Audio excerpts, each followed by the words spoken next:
This is Gareth Southgate, and this is the Three Lions podcast.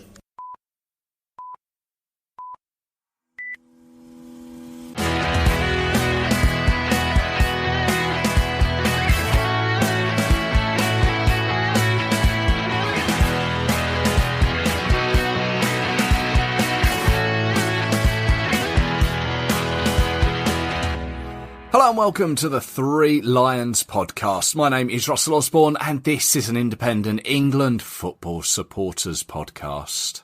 I hope I find you well. Of course, the Euros are now a distant memory.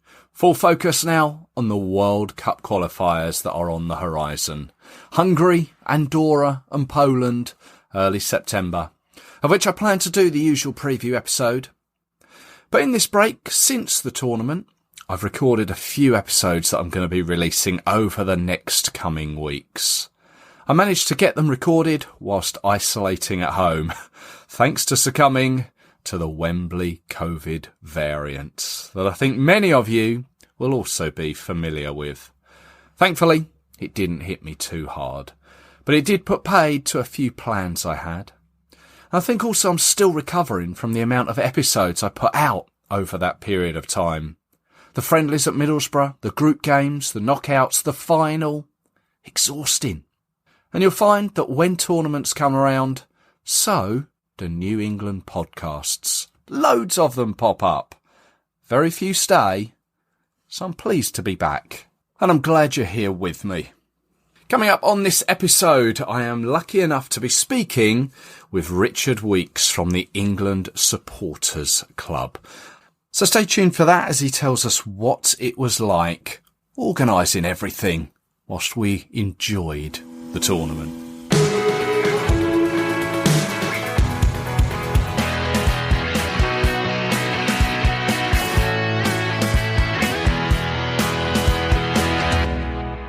Sadly, on the 9th of July, shortly before England's European Championships final match against Italy, Paul Mariner passed away. Paul was a former England international who amassed 35 caps and scored 13 goals. Notably, he played for Plymouth Argyle, Ipswich Town, Arsenal and Portsmouth. And he made his England debut in a 5-0 home victory over Luxembourg in 1977, going on as a half-time substitute for Joe Royle. And in fact, his first England goal came in the reverse fixture against Luxembourg in October that same year. Now, after England hadn't qualified for a World Cup since 1970, he scored the goal that took us to Spain in 1982, scoring against Hungary at Wembley in a 1-0 win. Holding Martin up with the goalkeeper, this is Trevor Brooking. Oh, there's a chance there to go. Paul Mariner. Well, the start England wanted, and it came from a free kick after a series of Hungarian fouls, and Mezirosh came and didn't make it. The ball comes out to Trevor Brooking. He fires it back in, and there's Mariner, 1-0 to England. Many will also remember Brian Robson's score after 27 seconds in that 1982 World Cup, but Mariner also scored. He got the last one in a 3-1 win. Francis and Mariner!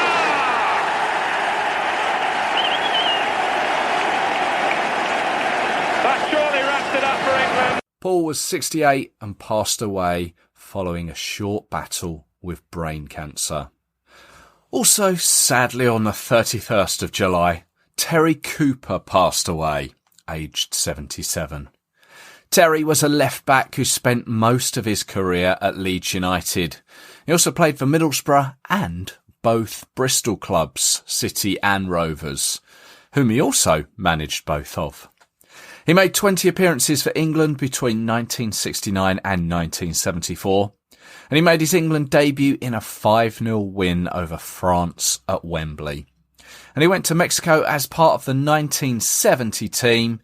He was an ever-present in that campaign that came to an end at the hands of West Germany. As always, we pass on our condolences to both to Terry Cooper and Paul Mariner's family and friends.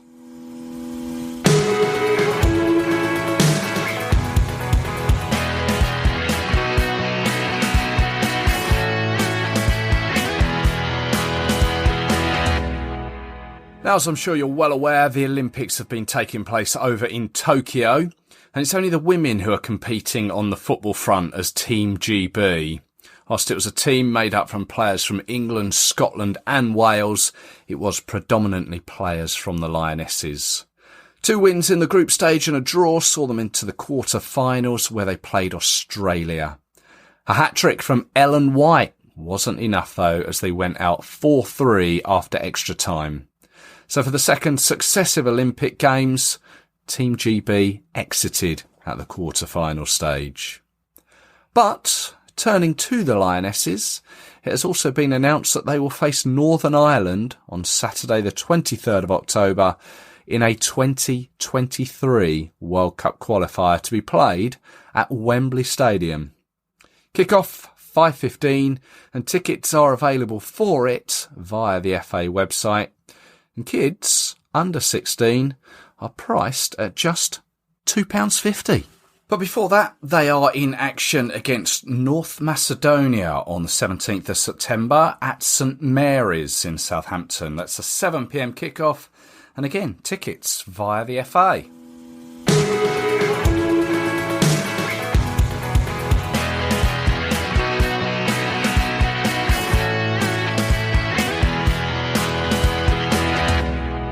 The 27th of June, the New England under-21 manager was announced.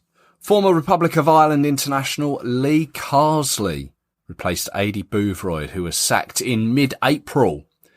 Carsley was promoted from within, as he was the former manager of the under-20s, although he'd only been in that position since September 2020. Whilst he played international level for Ireland, he was actually born in Birmingham, who he played for, as he also did for Derby, Everton and Coventry. He only qualified for playing for Ireland through his grandmother. Now, alongside him, he has brought in Ashley Cole, who probably needs no introduction. 107 England caps, arguably one of the best left-backs ever. Of course, played for both Arsenal and Chelsea.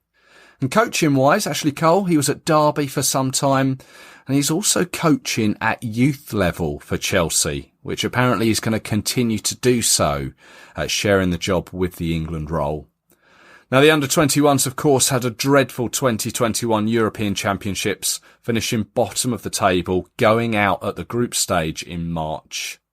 And by all accounts, Carsley only had a couple of games for the under-20s. He oversaw a 2-0 win over Wales in October last year, and there was a 3-1 loss to Aston Villa's under-20s in November. Yep, Aston Villa. I would be interested to know who else was approached about this position as being manager of the under-21s. I think Lee deserves a fair crack of the whip, because results and player progression is what we want to see. The under-21s moving through to the senior team. Lee has actually, in fact, had some experience with the under-21 teams, because back in 2017, it was announced that he had been named as the under-21 team's part-time specialist national coach. Quite what that actually means, I'm not sure.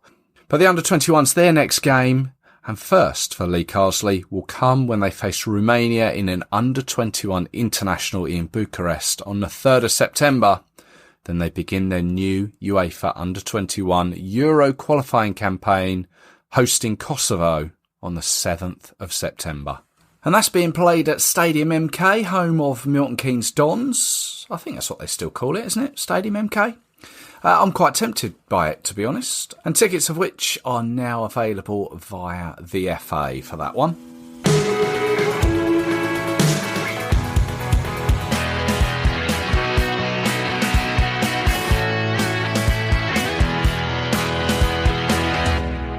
Now, as this is the first pod back after the Euros, it's always good to just take a look back on things now that the dust has settled, as they say, and also have a look forwards. And who better to do that with Richard Weeks from the England Supporters Club. Richard, you all right? Hello, yeah, I'm good, thank you. How are you? Yeah, I'm all good, thank you. I know you're a busy man at the moment, but with everything going on, ticket sales, Andorra ticket sales, Lioness ticket sales, potential away games. So thank you very much for your time. First of all, I think it's important that we kind of recognise you as a as an actual football England supporter, what did you think of the tournament? I mean, it's quite weird actually. Like Russia was I was involved in France 2016, but it was a bit back and forth with regards to my role. I was kind of in and out. That was very obscure. Russia was my first tournament working kind of hands-on in the tournament. And when football players always go that cliche, oh, you don't really know what's going on back home. And you just think, whatever. Like legit, you're so engrossed in what you're doing that you look at the videos back home, you're like, oh, that looks so much more fun. All the pub gardens and the parks and everything. I mean, the way this tournament went from a fan point of view is just, I got so, I don't know, I'd probably speaking, I hope I'm speaking for other people, but there'll be moments the further we got where I'd start daydreaming about us winning the trophy. And I'd flip between being really excited and then start welling up a little bit, like being like, oh, it's going to happen. It's going to happen. No, the tournament was great. I mean, I think the first game, we beat Croatia and it was a hot, sunny day. And I remember saying to one of my mates when I got home was just like, why does the weather always turn great when there's a tournament on? And that was the last sunny day we had throughout the tournament. It's probably the last sunny day we've had full stop, isn't it? It's true. But no, it was so exciting. It was so good to see the progress, that Croatia game, the sort of strategic battle that there was the Scotland game, where I think it was interesting our two attacking fullbacks, Shaw and James, for that game, didn't seem to get past the halfway line. And I remember thinking, why is that? They're both so good at it. And so good to see that even throughout the tournament, I think Gareth kind of, made the changes in the team and the structure and stuff like that, and it paid off. And then, the final, obviously, I lost my head a bit in the final when the Italians started celebrating in front of the home end. Yeah. And, if anybody had seen me, I was very unprofessional. I was effing and jeffing quite a bit and throwing some arms in the air because I think Banuki was humping the air in front of us. Was he? Yeah. So up until that point, I was loving it. Yeah. Well, no, I think you can be excused for showing your football human side at that final. I think we all felt it. To get this far with you and your colleagues helping us as England fans, we all know what's obviously happened over the past however long it's been. But it was quite some time ago that I think that the tickets originally sort of went on sale for us as supporters. Then we were told, no, they're being cancelled and all that sort of thing. And we'd have to reapply. That must have been an absolute nightmare for you. I mean, talk us through how it happened for you. I tell you what, actually, first I thought it was going to be not a godsend, but when we'd done all of the work, you're organising a tournament from a ticketing side is, you're looking at kind of 6 to 7 months of work from start to finish, sort of liaising with various stakeholders, ticket allocations, prices, building in the structures to do X, Y, Z. We've done all that. The ballots are, are hideous as well. They're complicated, and you're dealing with a lot of complex data across various games. We've done all that, put it to bed, patted ourselves on the back. And when I heard the tournament was going to be postponed, I thought, hello, we've done all the work. There'll be no COVID next summer. Oh yeah, and everything will be fine. Obviously, that wasn't the case at all. But essentially, sort of fast forward a bit to kind of when we had to make the decision about whether we kind of cancel and refund all the tickets or not. We spent like weeks just trying to kind of analyze every possible scenario. What would be fairest for current ticket holders? Based on realistically how we could deliver a kind of reballot. And we spoke to various groups of supporters, some supporters that I just know personally, have gotten to know over the last 5 years that I kind of respect their opinion of, because they kind of boots on the ground sort of thing. Yeah. Spoke to the Football Supporters Association, like various colleagues as well, just to kind of understand what the fairest solution would be, which is inevitably what we came up with. Effectively, if we had done a reverse ballot, and I know I'm kind of probably going too far into the weeds here, but in a nutshell, doing a reverse ballot where we only take tickets away from people, the way UEFA's systems and sales structures work is that we couldn't just take tickets off of people because we couldn't split groups. UEFA wouldn't allow us to go. If me, you, and another supporter were in a group, and I was the lead booker, I couldn't just take 2 people off that group. They wouldn't let us do it for various reasons. So, if we'd done that, it would have meant that only certain people would have been able to have their tickets refunded. If we have to forgive me, because like after an exam, when your brain just goes, I'm forgetting everything about my life for the last year. Effectively, we had to look at it from, do we refund everybody? And, and then there was the question of whether or not there were going to be additional charges incurred from refunding tickets through various banks, and whether you had to pay an additional cost when you rebought your tickets. And, all of these things were really weighing down on us, because the whole time, and I know this sounds like, it probably sounds like I don't know what the word is, but BSing a little bit. But the whole time, our genuine major concern is like just how it impacts members and supporters. Because I personally follow Chelsea home and away, and I understand kind of all of the trials and tribulations of following a team. But it was just such a stressful situation to try and tweak this kind of plan to be as fair as possible. And as I said, the refund all option meant that we could start with a clean slate.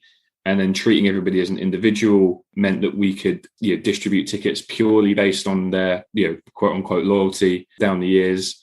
If we'd done group bookings again, just based on the way these ballots and systems work with UEFA, it would have meant we couldn't split those groups. So if you're on 66 caps, Russell, and I'm on 0, and we applied as a group, it would have meant either we're both successful or both not. So you get your ticket, which is great, but then I take a ticket away from someone slightly further down the caps table. And it meant, trying to not just make this decision, which we, in the end, we felt was as fair as we could possibly be, but then also trying to articulate exactly what was going to happen to members with this hideously kind of complex list of scenarios. If we get this far, if you're buying a ticket with X person, X, Y, Z. And, that update we did in April, we were working from home at that point still. And I remember, sitting in my room, and we'd worked on this document for about 3 weeks, trying to make sure that it, hit all the right buttons and make sure that it made sense. And we had to ratify it through various people at the business to make sure that X, Y, Z, blah, blah, blah. I remember hitting the send button, and it was like in my head, just when you hear, like the worst nightmare when you're on a plane and you hear brace. Oh, thankfully, no. Well, I've not heard it either. But essentially, that's what my brain was doing. Because I was thinking, I don't know how this is going to land, because you never really do. But jokes aside, like the majority of people took the time, read it, got it, and loads of comments started coming and going, this is really clear, blah blah blah blah, and that was nice, because we put a lot of work into it, and I think people kind of understood the situation we were in, because we had been in COVID for COVID situation for over a year now. So I think people had started to understand the kind of big impact on everything, and I think that helped us, because the response was more positive than negative. So that's good. That's cool. I mean, how many people are in your team, as it were, or work under you or work with you as part of the supporters club? So there has been a restructure, which was quite well documented. So Harpreet was due to leave before COVID. Yeah. So Harpreet Robertson, who originally headed up the England Supporters Travel Club for 16 years, I think, in the end, 15, 16 years. So she was due to leave anyway, but she was due to leave after the Euros. But because the Euros kind of got delayed, she kind of left beforehand. We were a team of 3 people. Me, Harpreet, and Lauren Gresty, who some of you may remember. But what we would obviously have access to is the ability to kind of get temps in when our workload increases, to kind of manage the customer relations side of it. Because the customer relations side of the membership, when when England aren't playing, most people are very much, they go back to the clubs and they don't contact us, which is fine, because we can manage the inbox. A couple of emails a day, easy. In the build up to and around games, that goes up copious amounts. So we would get temps in, kind of regular temps that would help manage that situation for us. So we've moved over to operations now. We sit in operations. We used to sit in marketing. and there's a few new team members. So it's myself still, my colleague Liam, and another member of the team called Darren. And we just got another kind of semi-permanent member of staff because Liam is going on paternity leave. Not that anyone needs to know this. So there's still 3 of us. I wish him all the luck. Yeah, I think he cannot wait to get away from all this. It's been such a stressful last 6, 7, 8 months. But yeah, we're still 3, and we have the ability to kind of tap into the ticketing team resource. But because of COVID and because of sort of, the impact on the FA and because of all of the restrictions on people coming into the office, we've not been able to, and throughout the whole tournament, get any temps in to kind of manage our customer relations side of things. So, trying to work our way through a tournament, and also at the end of the day, you're in the inbox and you've got 450 emails that need answering within the next couple of days. It's been quite tough. In normal times, our numbers make sense, but unfortunately, we just had to kind of grin and bear it through COVID and kind of all kind of pick up slack, really. No, I think it's good to know. Well, it's important to know, sort of from a supporter's perspective on the outside, just what you're going through with regards to that. When the tournament was given the green light to go and ticketing was started to get up and going again, there was still the situation that sort of UEFA didn't actually give us the capacities, did they? They were talking 20-30%, 50 full stadiums, and that sort of thing, which, I mean, obviously there was the group games, which were they what, 25,000, 22,500, something like that. But it must have been a nightmare, because obviously then it grew for the Germany game and that. It was, I don't think many people have this stance, but I had a huge deal of sympathy for UEFA during the tournament, because again, not only was this the most complicated Euros anyway, whatever you think about having the Euros across the whole of Europe, that logistically was huge for them to try and do. And then on top of that, to have to A, refund all of the tickets, B, work on various different capacities and COVID restrictions and ever-changing sort of landscapes on that side of stuff. Our counterparts, from a ticketing point of view, at UEFA, you have one employee will look after 2, 3, 4, or 5 kind of nations. So the lady that works with us, very nice lady called Deborah, she looks after kind of ticketing for us, Belgium, Germany, all the teams that usually get quite far, much to her displeasure, I'm sure. And honestly, we were having chats throughout it, and I'm okay admitting this, but there are times when we're just talking, it's like, this is just too much. This is because you've got companies where you've got people working towards X, but they can't get any help in. They had a similar issue to us, and it was just, the workload was just incredible, because there were just so many different scenarios and everything happening on the fly, on the turn. Every game. The late stages we got, basically we didn't know what was going to happen for the next game until we won that game, and then UEFA had to try and figure that out in a day for us to be able to figure it out from our side in 2 days or something like that. So it was really difficult at times, but I think the good thing is that from our side, especially, we all love football, and I think it was quite easy to pick ourselves up. And I think as well, I just want to say that the latter stages that we went, so many people were sending us like emails, like messages on Facebook, the forum, everything, were just saying, thank you so much for all the work you're doing and things like that, to that effect. And sort of fast forward to the final, when we kind of put a semi-emotional message out, sort of, after everything, we just got flooded. I think it was about 160, 170 emails, like minimum, of people just saying thank you. And that sort of thing, legitimately, and I know this sounds really wishy-washy, but legitimately that sort of stuff really did sort of pick us up a little bit, because we're putting in all this effort, and usually you kind of don't see or hear anything back from that side of things, because it's just, it's fast-paced and stuff. But people took the time, and it genuinely made a difference, because it was nice to sort of see people say thank you, basically. But going back to UEFA, they were just trying to figure everything out on the fly as well. And I cannot imagine the stress that they were under. And yeah, for all intents and purposes, I think they did a remarkable job considering all of the constraints. I know people say, oh, they didn't do this, didn't do that, or they didn't give us enough information in time. I promise you, they were trying to do as much as possible. And I've probably had a few bad words to say about UEFA in the past about various things. In terms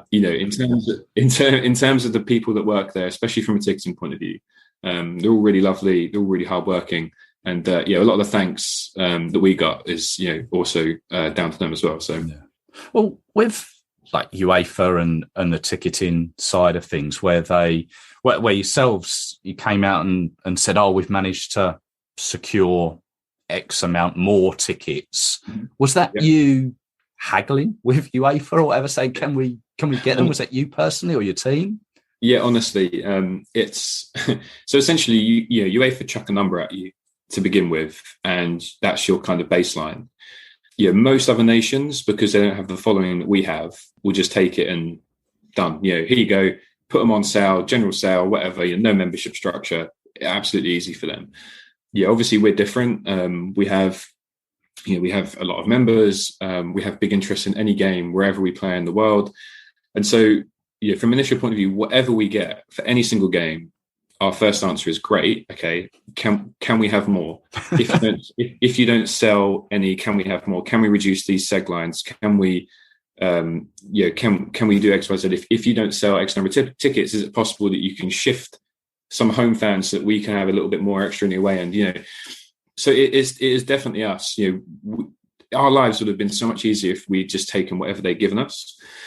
It means it means one ballot, it means one process and everything like that. And it is us. We have. It's a collection, actually. It's kind of who's ever talking to them at the time. There's a guy at the FA called Paul, who's now head of events.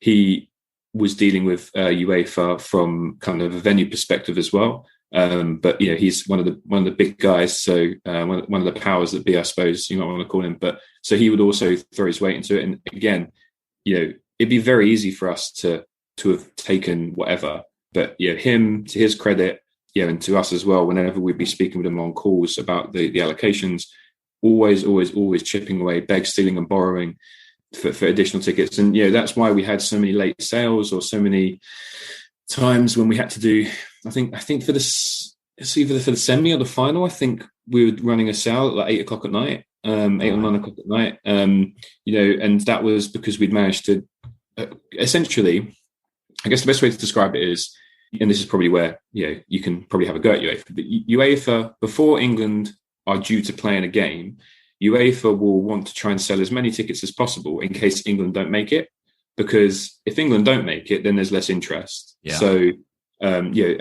realistically, they're trying to cover their backs, and you can understand that from their point of view, because they're in it. It's a money related thing. So as soon as we do qualify, so we get given our minimum allocation. As soon as we do qualify, we're going, right, what haven't you sold? Like, give it to us, And on top of that, when they run various other sales, there'll be returns from sponsors, there'll be returns from, corporate stuff like that, where, if we're playing a team, for example, that have been awarded X number of tickets, but for some reason they can't take them, be they internal tickets or supporter tickets. So we're just always asking every single day, 2 or 3 times a day, what you got, and we'll just take anything, and that goes for every away game. It's usually not as common to get extra tickets for an away game because it's quite a segregated section, and from a kind of security perspective, that's kind of more adhered to. But it's just a case of knowing and understanding how their sales system works, keeping on at them the whole time, and just making sure that we get as many as we can. And on top of that, whenever our internal areas of the business, for example, we have our own, like various sponsors or whatever, we get a couple of 100 tickets. Whenever we would always be in contact with every single team and just say, have you got any tickets that you haven't been able to sell or whatever? And we'd get, for every game, 5, 10, 15 tickets that potentially have been returned or they couldn't sell. And we just put those into our pot as well. And And that's why even right up until match day, we were calling people on their mobile phones. Like, it was like a radio show, like if we call you and you say, I want to go to the game, we call, we're literally just sitting there, just going through caps and calling people like, do you have a ticket for the game today? And they're like, no. Do you want one? So yeah, I mean, we were just trying to do everything we could to get as many people, many of our members in as possible, because this is, we do that anyway. But having had so many people who had tickets taken off them, it was just our responsibility to make sure that as many people as possible got them back, and we would have got them from anywhere. Yeah. No, it was received well. And I know a couple of friends of mine got a phone call from either yourself or someone in the team and took you up on that. I'm wondering, actually, I mean, did you have like go on.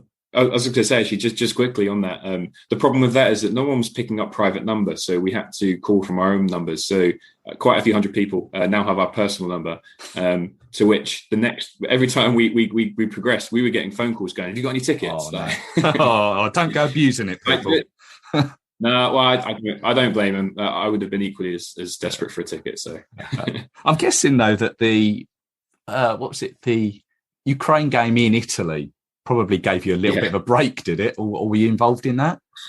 Do you know what? It was an absolute godsend, not because we got time off, but because I don't know how we would have managed to organise the semi-final if we also had to organise the quarter-final. Because it was, we were getting information so late. It was. I just remember thinking at the time, I don't know how we would have done this if this was at Wembley. And obviously, we would have had to have done it, but it wasn't a respite at all. It's still full on. It's still getting in at sort of 7, 8 o'clock at the earliest, and leaving sort of 10 o'clock at the earliest as well in the evening. The amount of money I spent on Uber. I don't live too far from the stadium, actually, so it's not too bad. I live in Acton, so. It's only about 15-20 minute ride, but the Ukraine game was weird, I think, because it was great to see England fans out there, and we were kind of orchestrating a mini kind of a PR ticket sale with local residents. We were looking into how many expats live in and around the stadium, and then kind of pushing messaging out through the embassies to try and make sure that England fans kind of got into the ground. There wasn't a lot we could do other than just nudge. And of course, people out there would have been on it anyway. So, it's not, I'm not saying that what we did meant that 6,000 expats were in the ground, but those guys looked like they had a great time. They sung really loud, like they were on it. It was really good. I was glad that there was an contingent out there. Actually, for that game, funnily enough, as soon as we'd won, so I watched it, to be descriptive, basically our upstairs neighbour had a couple of people over, so we went and watched it up there. And with the idea that the second we won, I'd run down and send out information about the semi-final, to which I did. And I was definitely not going to have a beer to watch the game, but unfortunately I had a couple, and also a lady lives upstairs. She made an espresso martini as well, so I would be rude to say no. I came down with about 10 minutes to go because it was obviously looking quite comfortable. I actually spilled beer all over my laptop. No. And honestly, I was panicking so much because I was like, I have to get this information out for the semi-finals out, because I think it was like the next day was going to be the first round of sales, like stage 1 or whatever we ended up calling it now. I can't remember. I think we went from round to windows at one point. We changed the terminology. And my laptop just wasn't working. The keyboard worked. I was like, oh my God, like this is absolute nightmare. So I turned it upside down and I was like pacing up and down my hall thinking, right, what's plan B? What's plan B? And I legit couldn't think of one because, my colleagues didn't have this information on their laptop. And from that point, when it started working again, my numbers 5 and 6 actually still don't work on the keypad. But when it started working again, first thing I did was send it to my colleague and then slowly got it out. So that was a bit of a nightmare. It was not a stress-free event from start to finish for the Ukraine game. Oh, dear. This is the sort of thing that goes on. I mean, one thing that I don't know what ticket it related to, whether it was a semi-final or probably throughout the whole thing. And you mentioned the forum earlier. There was a couple of instances where supporters, maybe it got their back up with other supporters trying to tout their own tickets on the Facebook. It's a travel club Travel Supporters Club Facebook page, which many supporters may not be aware of. But what was the situation with that? I mean, obviously, I personally, as a football supporter, I hate ticket touting so much. Face value swaps or face value or swaps or face value, whatever you want to call it. Spares, even not swaps. I personally have no problem with, because it's almost part and parcel of you going away with your team. If you're coming into it late and you don't have a ticket, anyone got a spare, you get one face value. Maybe you buy them a pint. We knew realistically that people would, whoever got a ticket, either through ESTC, the England Sports Travel Club, or through UEFA, the resale value of that was always going to be higher the further we got on. Yeah. And I think it's impossible to stop all, obviously, ticket touting. And I think that the app system kind of helps to a degree. It's still possible. But yeah, I mean, personally, I hate it. If we ever catch anybody doing it, they feel the full weight of, if they're within our membership scheme, we kind of have jurisdiction over them. So, if you'd posted a ticket for sale, or if it come to our attention that you, Russell, were selling your final ticket for $3,000 or whatever it was, we would have your information. We would know, who you are, what ticket you got, and then you go through the kind of appeals process. So you deal with IFA security team. They essentially review a case, and you go through an appeals board, which would have been sped up during the tournament, which happened to a few people. And that's essentially, it's 3 independent non-FA people. I think there's ex-police, there's a teacher, and I can't remember who the third person is, but they effectively get given all of the information, and they make a decision based on X, Y, Z, what the outcome is. We managed to catch a couple of people, and sometimes thanks to actual members themselves pointing out to us, because, as I said previously, our kind of customer relations side of things was just off the chart. It was absolutely gridlocked, and sometimes it's difficult to see everything when that's happening. So members were sending us emails and stuff like that, which is helpful, because it means that, although there was one case, I think, where there were 2 people by the same name, and we had to message both of them because we weren't sure which one it was. We just cast the net and see who comes back to us. But no, we got a few. We obviously didn't get all of them. I don't think you ever will, but we will always try to make sure that those people are kind of removed from the membership, because it's just it drives me nuts when, for example, to go into Chelsea, I think I couldn't go to the Champions League final 2008. I was 18. I didn't have enough money. It was either that or my season ticket. But I got offered a ticket, obviously, just through the loyalty scheme. And I could have bought that ticket and sold it for 3, 4, 5 times face value. But the point is that if you do that, you're taking it away from the next person on the list who deserves to be there based on loyalty. And it winds me up so much that people would try and make profit off of other people just because of their loyalty.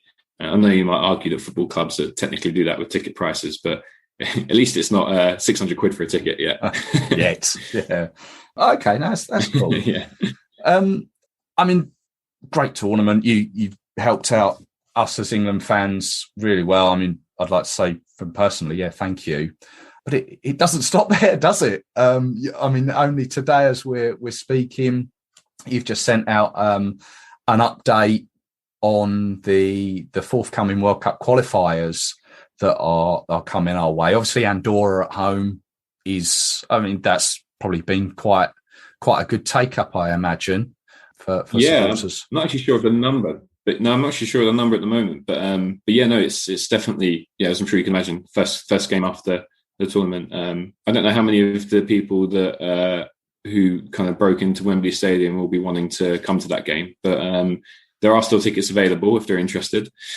First of all, obviously, thank you for your kind words. I mean, it extends beyond me as well. Like, the rest of the team pulled unbelievable shifts, and it was, as I said earlier, it was very difficult. But like comments like that were well received, and I think at the ticket collection point, various people who'd kind of figured out where we were, because we would at a ticket collection point, because we also do players, family and friends tickets, because they're physical, because they're quite often like late tickets, and they make their mind up late. And so we were do it working from a ticket collection point, but also had those with us. And so they'd come to us, we give them a ticket.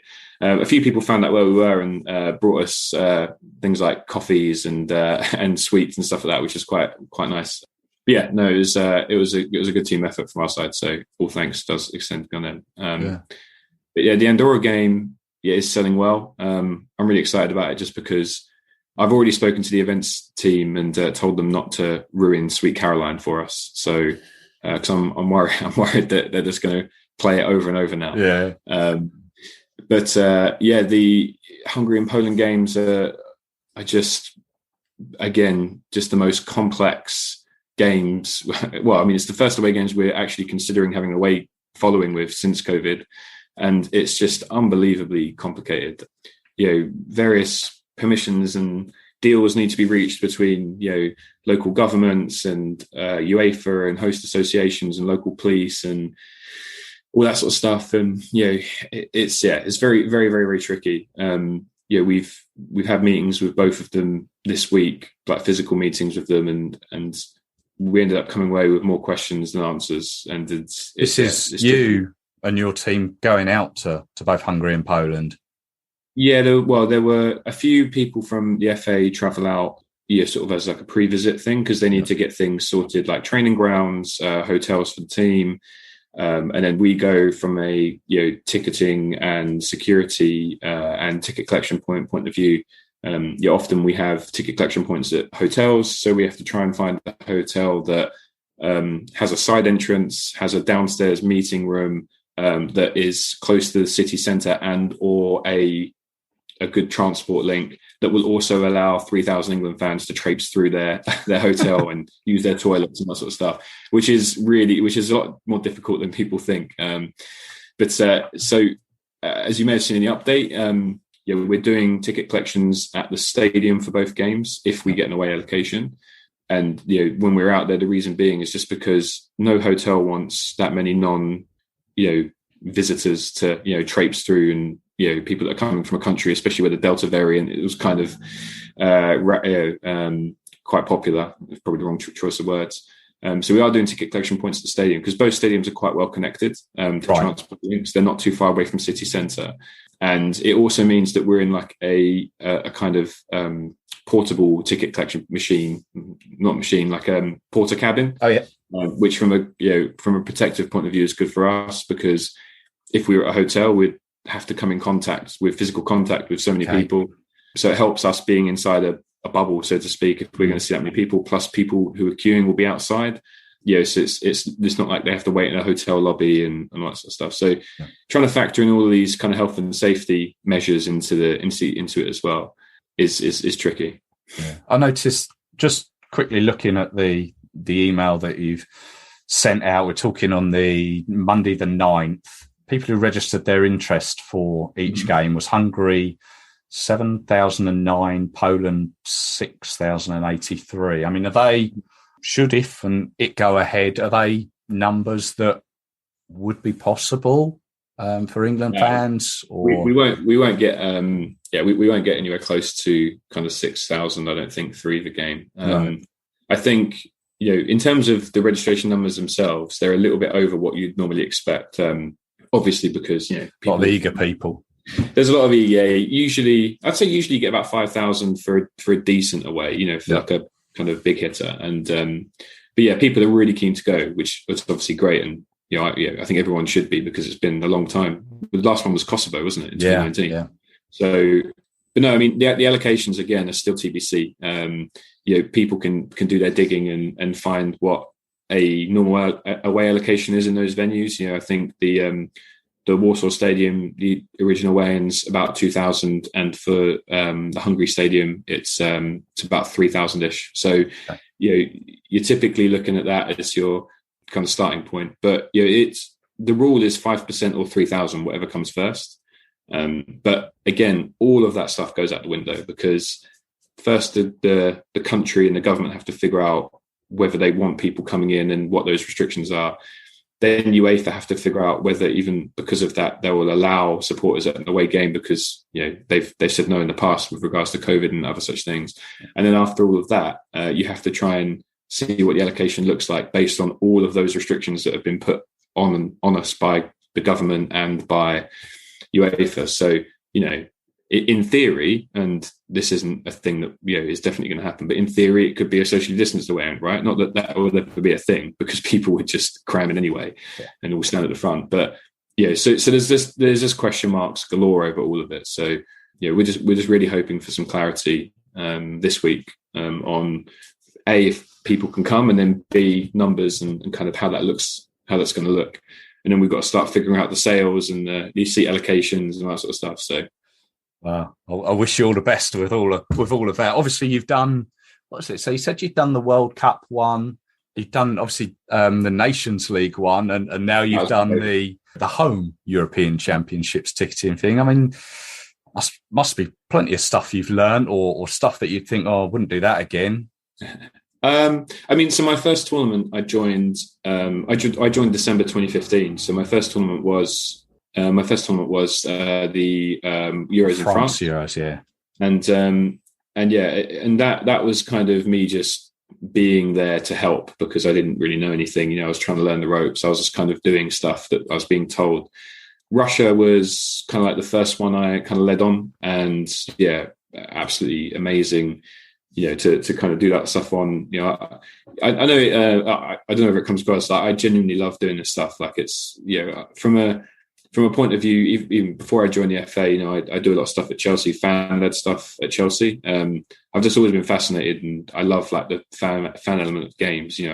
It's the idea that sometimes people watch the game, but then sometimes there are people who are just like looking around, like taking the atmosphere, trying to get songs started, stuff like that. Yeah. So I started and run a group at Chelsea that do all of the displays and tifos, as some people call them, and all that sort of stuff in the stands. And so that's kind of what led me towards getting this job in the first place. Was I was doing that, and I was kind of volunteering with the Football Supporters Association, previously the Football Supporters Federation, and that's kind of why I fell into this, because it's kind of perfect, because it was a fan element of England, But Russia was great. The Nations League was my favourite, because just a week in Portugal, weather was great, locals were great. The Nations League is I don't know what other people think about it, but the best thing UEFA have done in a long time, I think. Oh, absolutely. I love it.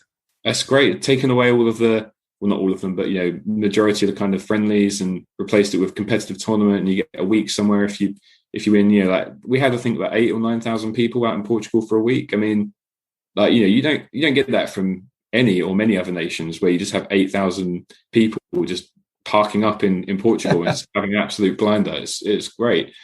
Yeah, and then this tournament was the most difficult thing, I think, anyone who ever worked on an event has ever worked on, from any angle, because there was just no rule book. It was just, you just had to kind of try and figure it out, and you didn't have time to kind of necessarily see if it would, you couldn't test it. You kind of had to go on inclination and whatever it is. But no, I'm looking forward to Qatar now, which is like way sooner than you think. Yeah, exactly.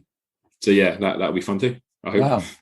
Wow. Well, it's been great to speak to you, and just to get your perspective on how things were, and hopefully supporters will maybe give them a little bit more understanding into it. So I appreciate you. You're very busy. So thank you very much for your time, and maybe we'll speak again at some stage down the line. I have absolutely no doubt that we will. Cheers, Russell.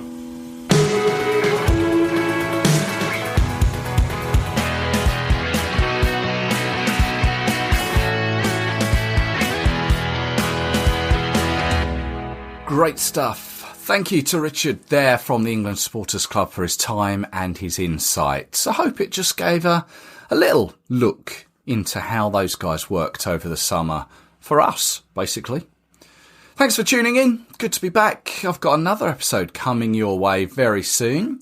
And you may remember a while back we had a chat with Graham Morse, who is the son-in-law of Sir Walter Winterbottom, who was the first England manager. Well, next week we'll follow that one up.